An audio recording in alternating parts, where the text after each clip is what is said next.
I'm sitting in an American SBD-4 dive bomber in Redova Lagoon in the New Georgia group of the Solomon Islands.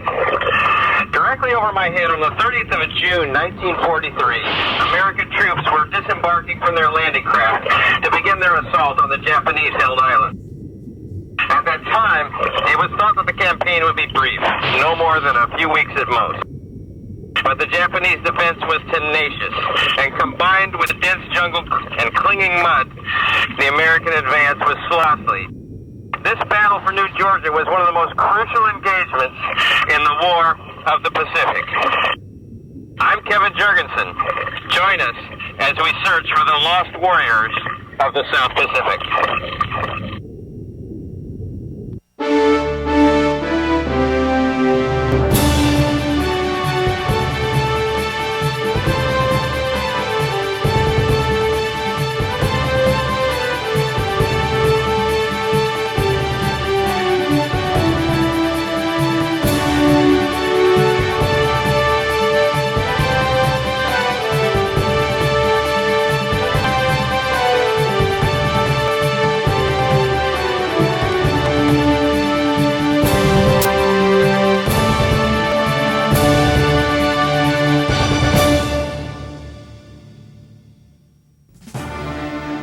December 7th, 1941, 6:30 in the morning.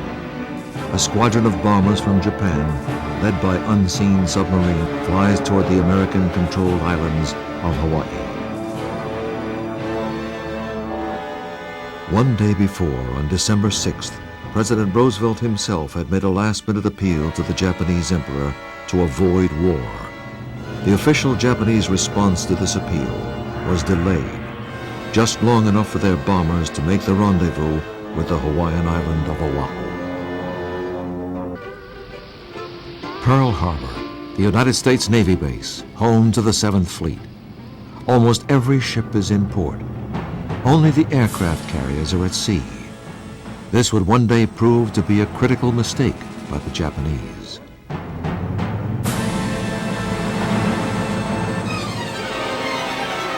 The attack begins at 7:55 a.m.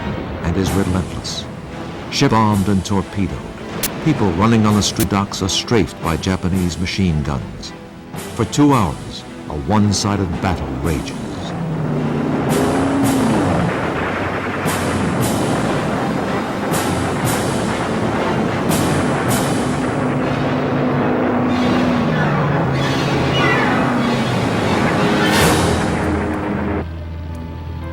When it is over, 2,800 Americans are dead.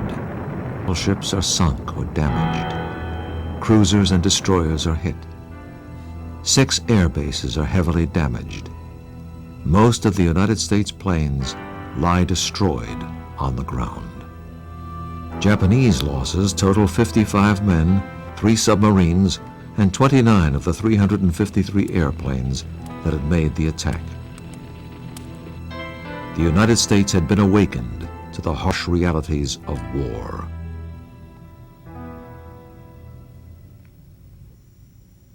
American response to the attack was swift.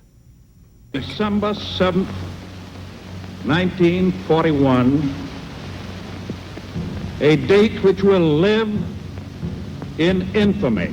I ask that the Congress declare that since the unprovoked and dastardly attack by Japan on Sunday, December 7th, 1941, a state of war has existed. Having declared war on both Japan and Germany, Americans began to mobilize for all-out war, a war that no one was sure could be won. American factories began to gear up for production of huge amounts of war equipment. The nation was preparing for battle on an unprecedented scale.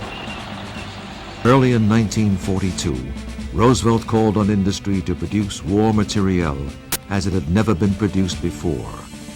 185,000 planes, 120,000 tanks, and 18 million tons of shipping would be produced within 2 years. The armed forces were expanded to more than 11 million by 1944. The Navy was built up into the largest in the world, larger than all other navies combined. To defeat both Japan and Germany on 2 separate fronts would call for some of the most difficult strategic planning ever conceived. In the Pacific, the American forces would be deployed in a chain of islands known as the Solomons.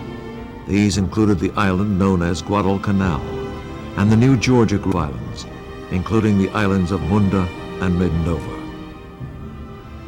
The plan was to cut off the Japanese advance along the chain of islands that sweep south towards New Zealand and Australia. When the Japanese decided to go south, it meant that probably the American counterattack would come in the south. And so they began to march down the Solomon chain as far as they could go in order to cut the American supply line to Australia and New Zealand. And in a sense, it was this that got them into trouble at the very onset of the war. Back in the States, a young man named Jim Dougherty was undergoing training as a naval aviator. I always wanted to fly. I wanted to be an ace. All my life I wanted to fly. Oh, everybody was running around and officers were being transferred and new officers coming in, and I wanted to go for broke. It was my war then, Every cadet was their war, our war.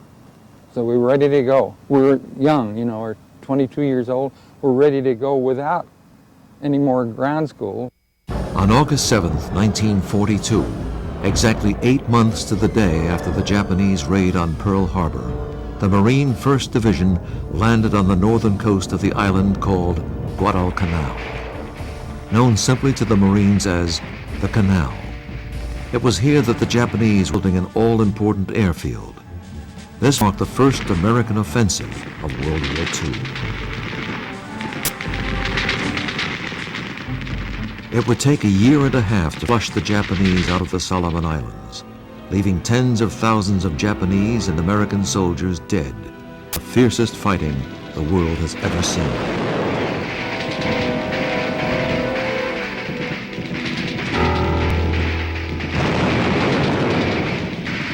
Having begun use in World War I, aircraft were to play a pivotal role throughout World War II. Of the airplane American forces, no plane brought as much dread to the Japanese as the F4u Corsair. The Corsair, launched from land bases or from carrier decks, was known to Japanese as whistling death. These planes stacked up amazing totals of kills throughout the war. Regardless of their strengths, however, some were shot down by the Japanese forces. Over 50 years after the war, filmmaker Kevin Juergensen and co-producer Robert Keet returned to Solomons and surveyed the wreck lie on the bottom of the sea. Now this aircraft that I'm standing next to here is called a Corsair. It rests on the bottom of Rendova Lagoon. This kind of aircraft was the type flown by Pappy Boynton and his Black Sheep Squadron. We don't know if this particular plane was assigned to that squadron, but it's the same type. Interesting story. They called Gregory Boynton Pappy because he was all of 32 years old and therefore the oldest member of the squadron. Resting on the bottom of Rendova Lagoon, the story of this particular Corsair lies in mystery. Who was its pilot? How was it shot down? What kind of battles has it seen? If only its rusting hull could speak, the stories it would tell. On the Japanese side, the primary fighter aircraft was the A-6M, known to the U.S. forces simply as the Zero. This was the plane that led the attack on Pearl Harbor and that made up the majority of Japanese fighter aircraft of the time. For heavy bombing, Japanese used two kinds of large planes, One, known as the Betty bomber, saw extensive use in the Solomon Islands. Another, much rarer bomber, was known as the Nell. This is a wreck of a Japanese Nell bomber. Now this plane wreck is rather interesting for a couple of reasons. It's in relatively shallow water, so it's fairly easy to get to. In fact, you can actually see the huge outline of this bomber from the surface. The second thing, of course, is that these bombers were very uncommon in the Solomon Islands War. One of the great mysteries of the Solomons is how this plane came to rest on the bottom of the lagoon. Japanese records are very sketchy and, for the most part, incomplete. Many wrecks of Japanese ship airplanes destroyed during the war have no records to describe when or how they were sunk. But the answer may lie in a popular story told in the Solomons. Well, the local story is that one of the pilots involved in the shoot down of Yamamoto got this Nell and that it was his first kill. I believe this was Rex Barber, but that's based on my reading of the various works that have been published. To counter the entrenched Japanese forces on the islands, the Americans brought in special planes designed to pinpoint bomb enemy positions. These planes, known as dive bombers, flew thousands of missions during the war. Of all the dive bombers built during World War II, the Dauntless SBD dive bomber was probably the best known. The SBD was a very rugged plane, but comparatively slow. Well-built plane, rugged, a lot of armament. The act of dive bombing in itself was comparatively safe because you certainly were going down fast enough to be a very difficult target. It was as good a dive bomber, I think, as ever had in the war. In fact, they won the Battle of Midway. It was the dive bombers that caught Nagumo's carriers and sank them. And I saw a photograph of an SBD that said the plane the Japanese admirals dread to see. And that was quite correct because the dive bombers were, especially in the early days of the war, were so much more accurate than the old American torpedo planes. July 23, 1943. Jim Dougherty, now assigned to the 144th Squadron of the 1st Marine Air Wing, begins a mission with his radio gunner, Robert Bernard, to take out the Japanese guns at a place known as Kindu Point. All 18 of us were diving about the same time on one point there, and I was the only one that was hit just on the pullout. I noticed the plane was on fire on the port side, and the engine just about quit. His aircraft crippled, Jim must find a spot to crash land his airplane. He chooses a water landing in a place called Rendova Lagoon.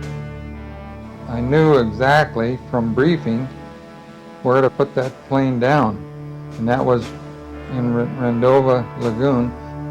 Told the gunner to get ready, ditch the guns, but he couldn't do that. There was a hang up there, so I said, just turn around, put your feet up on those gun butts, because we're going to put this down for a splash. So I just went in through this little opening in the lagoon and raised the nose high and stalling speed and came splash down. At the same time, he got the raft out immediately. The excellent gunner got it right inflated, and he noticed that I was kind of knocked out on my feet. I got over on the starboard side, which was wrong. I should have been over on the port side. Well, he jumped across before the plane sank and got me over on the port side into the raft. 50 years later, David and Mariana Cook were exploring the surrounding reefs of Rendova Lagoon, searching for new dive sites for customers of their operation, Solomon Sea Divers. They came upon the wreckage of a plane which no one had ever seen before. Not knowing what kind of plane it was, they enlisted the help of Dr. Ronnie Day, who was researching the islands for a book he is writing on the war in New Georgia. Dr. Day determined that the plane was a Dauntless SBD dive bomber, yet there were no clear markings on the plane to indicate what squadron it belonged to. Ravaged by time and the sea, the plane was now home to a variety of marine life. Its guns removed sometime in the past, it waited a lonely vigil, still upright, as if facing an enemy yet to come. In 1995, through the efforts of the cooks, the pilot of the plane was located, and the mystery surrounding the SBD was solved. The pilot's name was Jim Doherty. Juergen Keet heard of Jim Doherty's story, and in 1995 decided to take Jim and his family back to the Solomons for a reunion with his airplane. The war for the New Georgia group of islands was fought with tremendous ferocity by both sides. It was imperative that the Japanese keep the islands, and just as imperative that the Americans take them back. The strategic value of these small pieces of land in the middle of the ocean was so tremendous that huge numbers of men and materiel from both sides were sacrificed in the struggle to control them. Ships and aircraft of every kind were thrown into the conflict. One aircraft that was used extensively by the American forces in battle was the Drummond F4f Wildcat. Designed as a Navy fighter, this plane was responsible for numerous attacks against Japanese-held positions throughout the islands. I'm on top of a Wildcat F4f fighter plane, a United States plane built by Drummond Aircraft.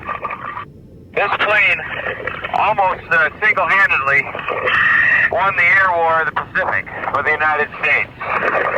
It now rests here in about 8 feet of water. Once the symbol of great American air power, this Wildcat lies in a silent grave, its infamous guns now just so much rust and scrap.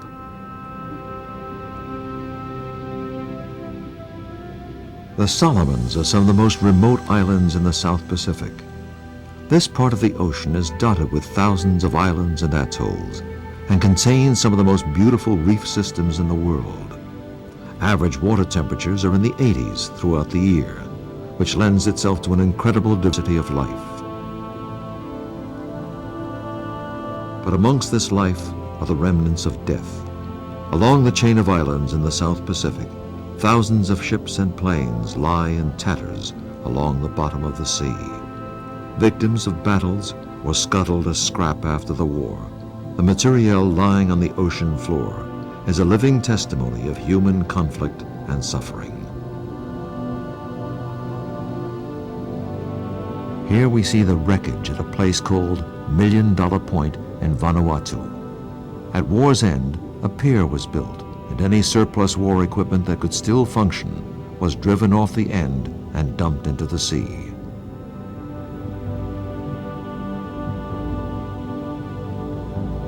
The wreck of the President Coolidge lies just off the New Hebrides Island chain.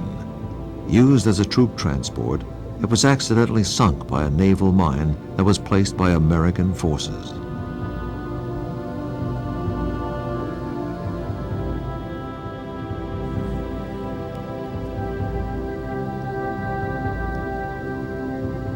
Its large staterooms and elaborate furnishings still remain as a reminder of its past glory.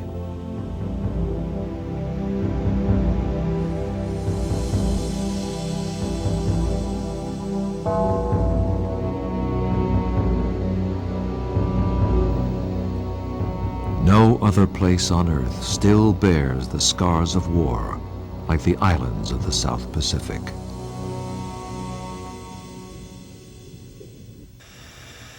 On his arrival in Honiara, the capital of the Solomon Islands, Jim Dougherty is greeted with amazing enthusiasm. While it is true that islands are visited by hundreds of veterans each year, Jim is special. Never before has a pilot returned to find his sunken plane. Fate also had another surprise in store for Jim Dougherty. At the main hotel in Honiara, a delegation of Japanese veterans of the war were preparing to leave after a week-long stay. As fate would have it, these men were responsible for setting up and manning the guns on Kindu Point in July of 1943. Two of the men remember shooting down a dive bomber during that time. Many of their men were killed by bombs that day. Bombs dropped by Jim Dougherty and his crew. These aging warriors, now allies, embrace for an emotional homecoming. The guns at Kindu Point served a tactical mission for the Japanese. Their job was to defend the airfield at Munda. Besides the guns at Kindu Point, the Japanese had large naval guns placed in various parts of the islands to protect the shipping lanes for Japanese transport ships delivering men and equipment for the war. The American forces relied upon their superior air power and on the ground landed and operated a number of light tanks. Hidden deep in the jungle on the island of Arundel lies the remains of a Stuart M-series tank. This tank was used to flush out the Japanese from their strongholds in the very heart of the jungle.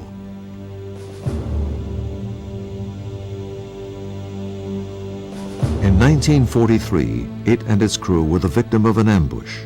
The heavy armor plating on the front of the tank bears the impact scars of Japanese 37mm anti-tank rounds that destroyed it.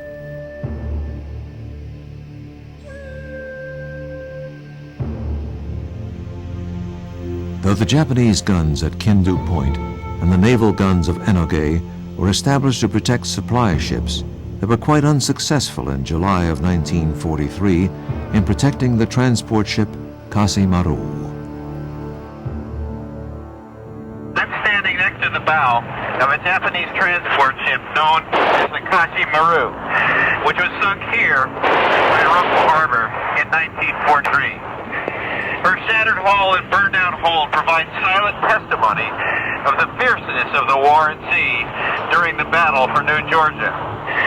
Now, not far from this inlet, in the deep waters of the Kula Gulf, lies the American light cruiser Helena. Beyond that grave, on the Kolombagara shore, is the wreckage of the Japanese destroyer Nagasaki. And in the Blanket Strait, the remains of John F. Kennedy's PT-109 lie at the bottom of the ocean. All tell the story of battles won and lives lost. This ship was in the process of offloading both fuel and ammunition to support the Japanese guns when it was spotted by Solomon Island spotters, reported to the U.S. military, an American airplane shot it down. Let's go inside and take a look at some of the cargo. Shipwrecks have fascinated people since humans first took to the sea. For Juergensen, they provide a vivid glimpse into the past.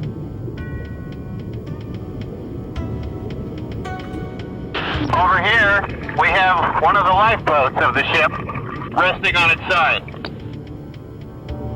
Like much human wreckage dumped into the sea, nature has turned tragedy into triumph. The Kasimaru now forms one of the largest man-made reef systems in the Solomon Islands. The pale blue water reveals an abundance of life that flourishes in and around the destroyed ship.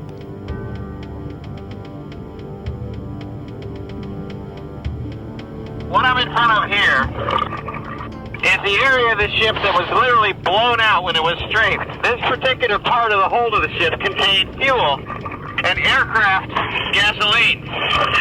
When it was struck by the shells, the tracer rounds ignited it, literally blew the side of the ship out, and it immediately sank to the bottom.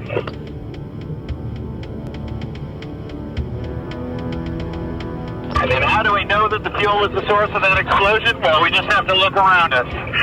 Barrel after barrel after barrel of fuel, fuel oil, and petroleum products. Separating the fuel from the ammunition was the very thin bulkhead of the ship, which proved to be its undoing.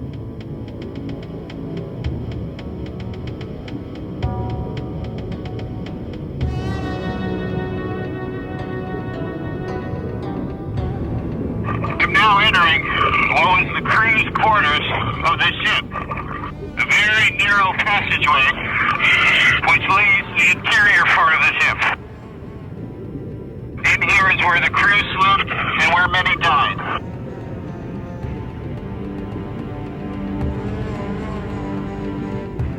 This is an example of some of the cargo that was being transported by the Kati Maru when it was sunk.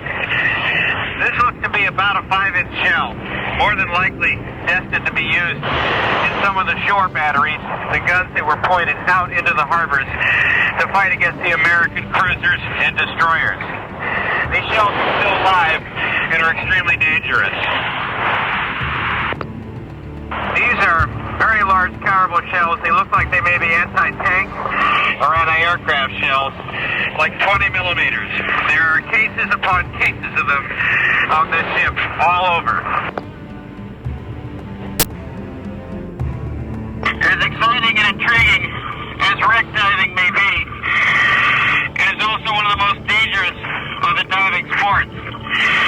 Our air supply does not last quite long enough for us to spend more time in here, so we must leave the Kati Maru as it bears silent witness to World War II and its battles.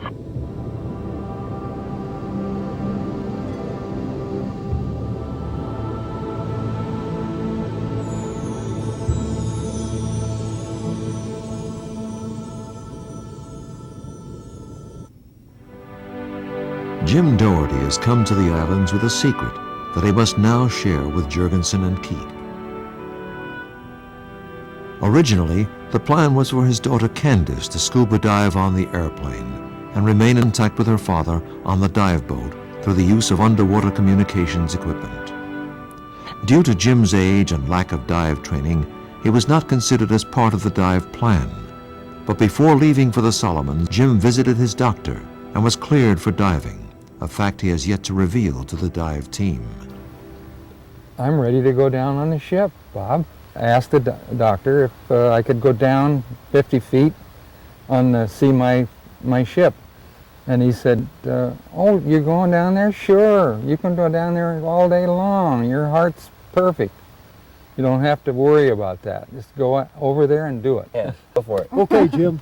Good. I'm ready to go down. I'm ready to go down. We'll get you there. Yeah, great. So why don't you do this? Why don't you take care of Jim, get him up to speed this afternoon. I'll take Candy out to the lagoon and get her prepped on the argomask. I think it'd be good that we maybe separate them and we have two different people working with two different divers, separated from each other. I think we'll get a lot more done that way, so they're not concerned about the other person. Good.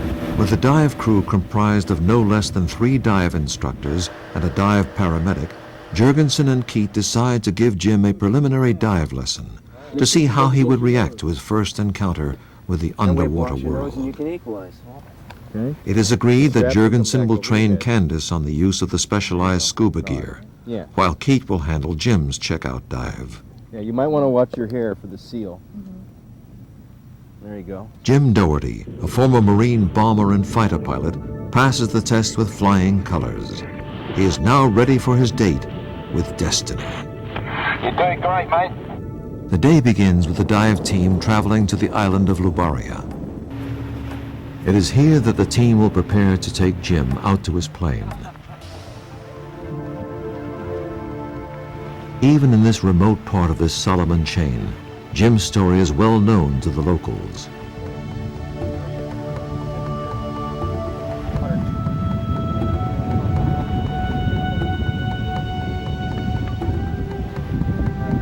Before the dive, Jim spends a quiet moment of reflection with his wife, June. Lubaria is the former base of John F. Kennedy's PT-109. Juergensen assembles the dive team for last-minute instructions. The highest precautions must be taken to ensure Jim's safety. And then, Bill, you'll be following later on. Okay, probably about 15 minutes. That sounds great. How do you feel? All You ready? That way? I'm thrilled with it. After the equipment is loaded and more photos are taken, the team is ready to travel the last half mile separating Jim from his long-lost aircraft.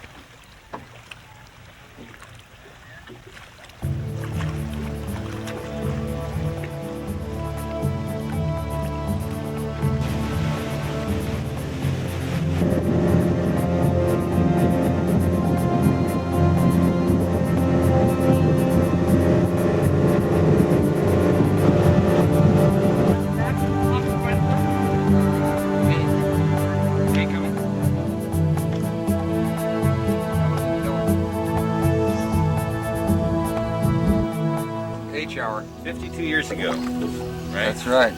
July 23rd, 1943. At about 1 o'clock, Jim was shot down, and here we are at 10 minutes to 1 on July 23rd, 1995, ready to jump in the water and show it to him after 52 years. Wow. I can't believe that. I cannot. It's a fairy tale. I just can't. It totals me out. As long as it's still there.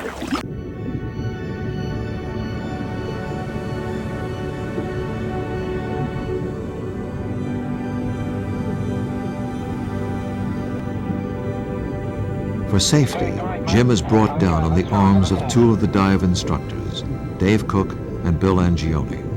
All is going well. There we go. He gets the first glimpse of his plane. There it is, right?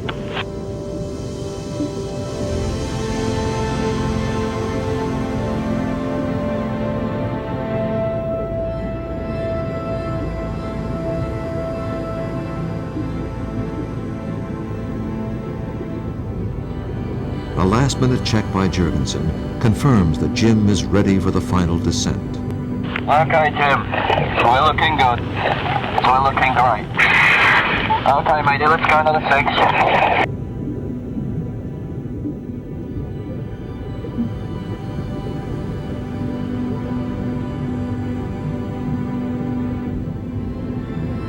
At 1 p.m., Jim's feet touch the wing of his long-lost airplane.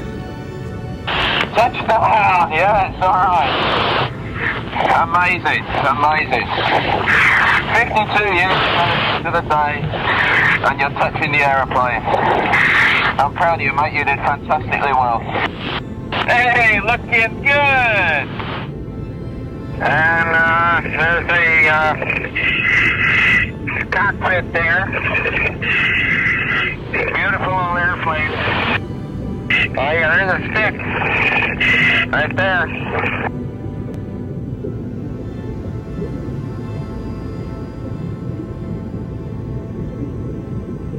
Yeah, it's just a SVD. Looks good. Looks good. Oh, girl. It's a thrill, you guys. Thrill. It's a thrill to see that plane. The pad. Put your headrest at rest. Jim can hardly contain himself. He is compelled to retake his former seat in the cockpit.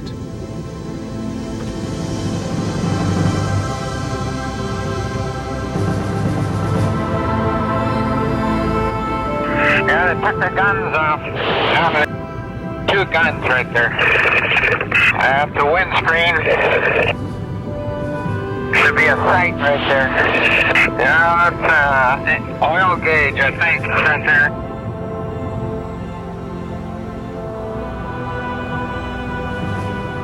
That's the fuel gauge. Beautiful. Beautiful. Thanks a lot. Oh, it's beautiful. What does it feel to be back down here, Jim? Very good. Just like old times. Some of the instruments are gone. The oil pressure is gone. The sight is right here. Guns are right here. 2 guns.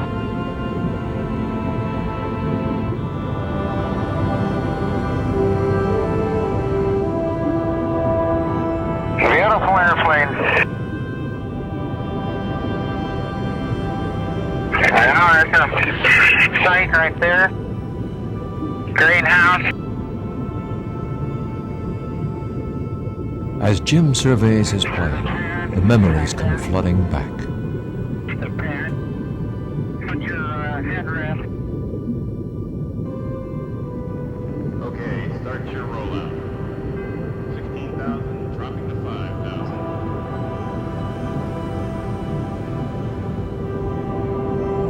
Bomb flag.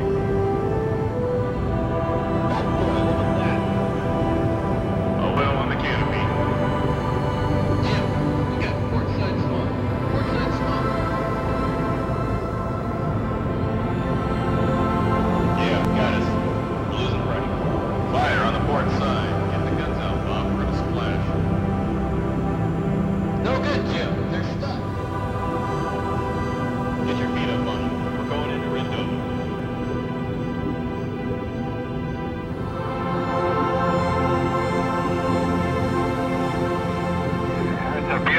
beautiful airplane.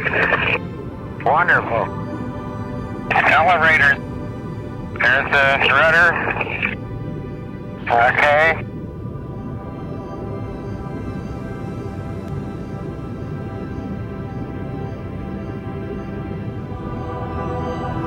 No problem. After 10 minutes on the plane, Jim's daughter Candace is brought down to join him. Hi, Kev. Hey, Randy, how does it feel? This is amazing. It's beautiful.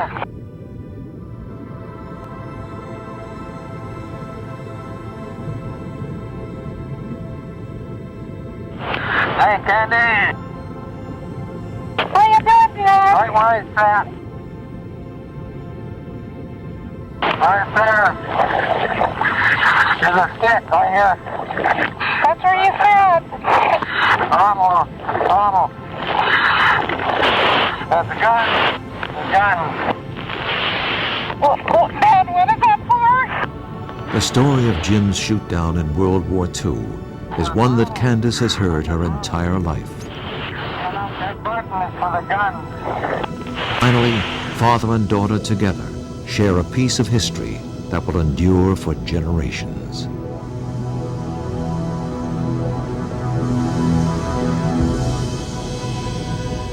Look how that prop is bent. Isn't that something? That is amazing.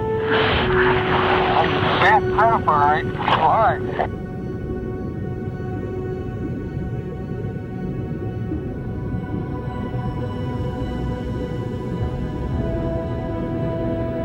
It's really amazing to be down here, especially with my dad, after all these years, talking about this shoot-down. The plane in the water is especially beautiful. That's what's so remarkable. And also its size, it's quite large. Heard about this plane all my life, and something we never thought would ever happen, and it's just really special to be down here, especially with Dad. Look at that tail for a little. Go take a look at the tail. There's an aerial right here. Aerial.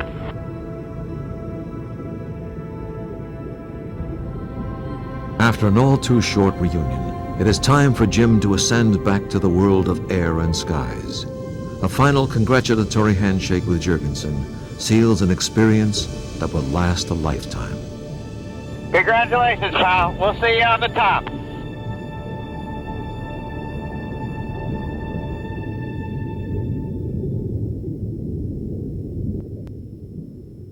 Thrilling, real thrilling.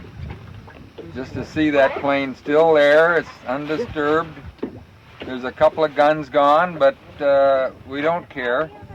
Most of the engine is there, and most of the tail's there, and the wings. So it'll be there probably for 100 years. Beautiful. Yeah, I was thrilled with that. I really was. Didn't I see you about Hey. 30, 40 feet down?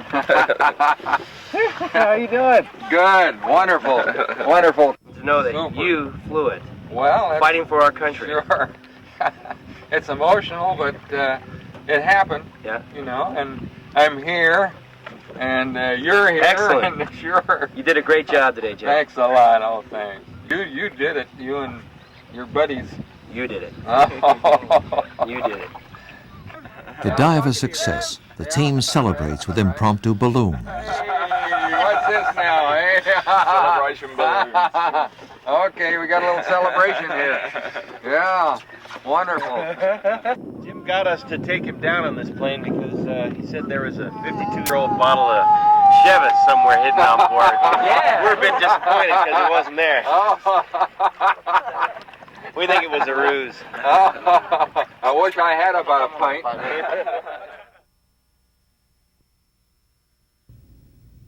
Upon returning to the United States, Jim was yet to receive another surprise. In the months following the dive, Robert Keet has managed to locate Jim's long-lost gunner, Robert Bernard. My golly. Oh. It's good to see you. Together at long last, the old compatriots, warriors in their youth, share an emotional reunion. It's so good. You know, when I saw you look so good. Oh, gee. You look just we the must same. have walked just by you. You did, yeah. My golly. Yeah, You think in our old age we should recognize one another? You're younger than I am. Not by much, not by much. Your son. You're beautiful. Your son looks the way I remember you look. Really? Yeah. I don't mean that the way it sounds. Oh, no.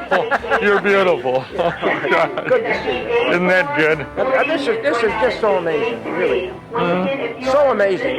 Oh, it is. Oh, sure. It's been 52 years. Oh, that's right. Yeah. I've been looking for you for 52 years. Well, why didn't you look in a phone book? I don't know how we missed you. Gosh, darn. Boy, that's a break. That's a break.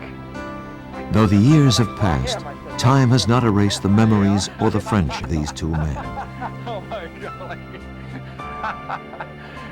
I had a little tiny stroke about 2 years ago, but I'm fine. I'm talking okay, and I don't have any... Yeah, I could fly if I had to. You and I could. Right sure. on, one of us would get it Sure. They are joined by many remaining members of their squadron at a party organized by June and Candace Doherty. Here, the camaraderie of the group continues to thrive.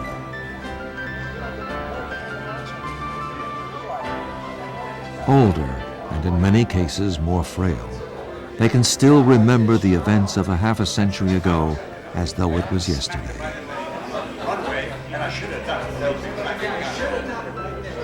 the way, you got to give me my drops. How do you feel? Good, really.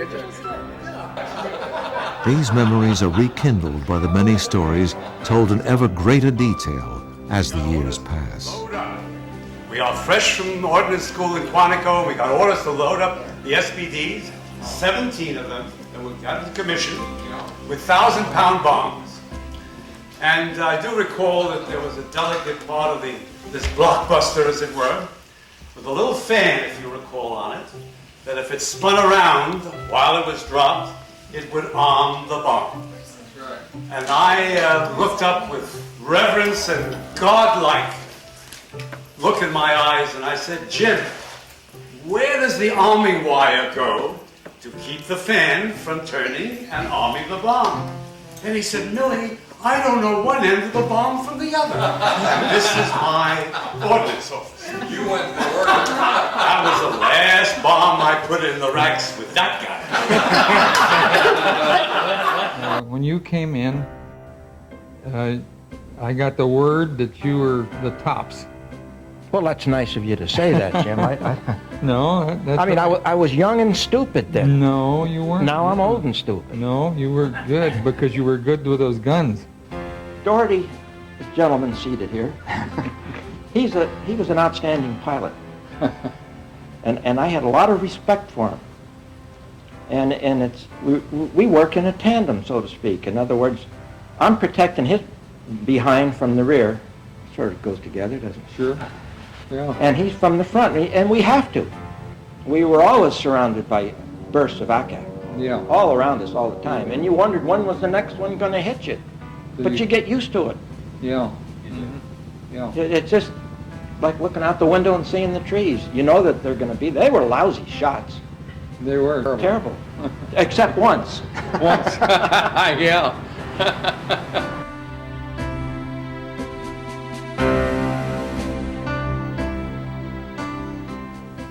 It can be said that war brings out both the best and the worst of mankind. No other conflict in the history of human civilization demonstrates this as clearly as World War II. And I think possibly that is largely the part of the reason that a lot of guys that were in Vietnam or Korea, you see, etc., remember things about World War II more than they would rather remember about Korea and Vietnam, of which there was a great deal of controversy, as we know. But World War II supposedly, if one can have the license to say that, was the last legitimate war. We had a cause, we had a real enemy that we could go after, and it was quite a battle. What do you know when you're 19 or 20 years of age? You have a job to do, you're told to shoot.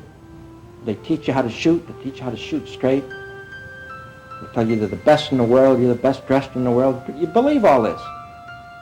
So they say, charge, you charge. And it's as simple as that. You have a job to do and you do it. And when it's over, you forget about it. If you make it through, you're all right. As we always said when we would get together with a group of Marines and having a few drinks, as Marines are wont to do at times, we always proposed a toast. Hold up our glasses and say to absent comrades. Get a tear in your eye, which I do right now. Then we go on.